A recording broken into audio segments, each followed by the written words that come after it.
Tennessee, Missouri. Missouri 3-point home favorite, 64 the total in this game. I haven't bet the side here, but I am on the total, over the total. Missouri roped Boston College into an over. All right. That's not easy to do. Boston College doesn't play fast. They had a backup quarterback. They've got a good defense. Missouri still moved the ball. I was impressed with Missouri's offense last week against Boston College because that's a solid defense. They moved the ball. Basilak's a good quarterback. They can run it as well. Good receivers.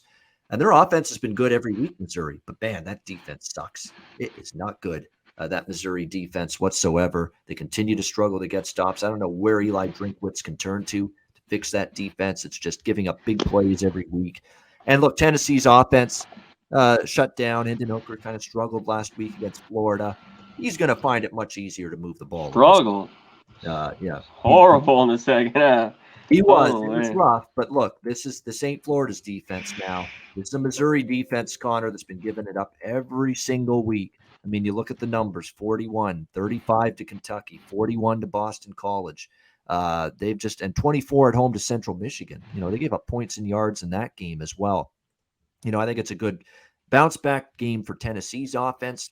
Missouri should be able to move the ball at will against Tennessee, which has still a bad defense, which we knew because the defense looked terrible in the spring game for Josh Heupel's team. And, of course, we know Missouri plays a little up-tempo. Tennessee plays extreme tempo. Does have an SEC shootout, in my opinion, written all over it. So I'm on over 64 here, Tennessee, Missouri. Conor Mack, what are your thoughts on this game?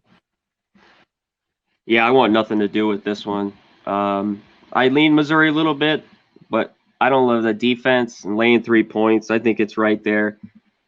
I think there could be points. Yeah, I was just so disappointed in Tennessee. I thought they easily could have covered that game, and it slipped away, and they couldn't punch one in. Because I thought they hanged around. I thought they could play with Florida a little bit. They did early, and that whole second half was just some pathetic football to see. And, of course, Mullen put in that touchdown to get the cover. So I don't want anything to Tennessee. I'm down on them, like we talked about earlier. I don't think they get 6 wins. And Missouri, that defense just scares me, and I don't want to lay 3 with them. So this game was a pass for me. And, of course, Joe Milton's been banged up now with Hooker struggling last week, and he got some time last week. Milton, do they make a change again? But I don't know. I'd still prefer Hooker. I mean, I really would. I mean, Milton didn't show me anything at Michigan. He didn't play well against Bowling, although Bowling Green, to their credit, pulled off one of the huge upsets in years in college football, beating Minnesota, 31.5-point underdogs, winning outright at Minnesota against the Gophers. And as I said on Twitter after that game ended, I'd like to report a boat that is capsized in Minnesota. They're not rowing that boat right now in Minnesota after that game on Saturday. So unbelievable upset for Bowling Green last week against Minnesota. One of the biggest ones in a few years for sure. One of the bigger ones, no doubt.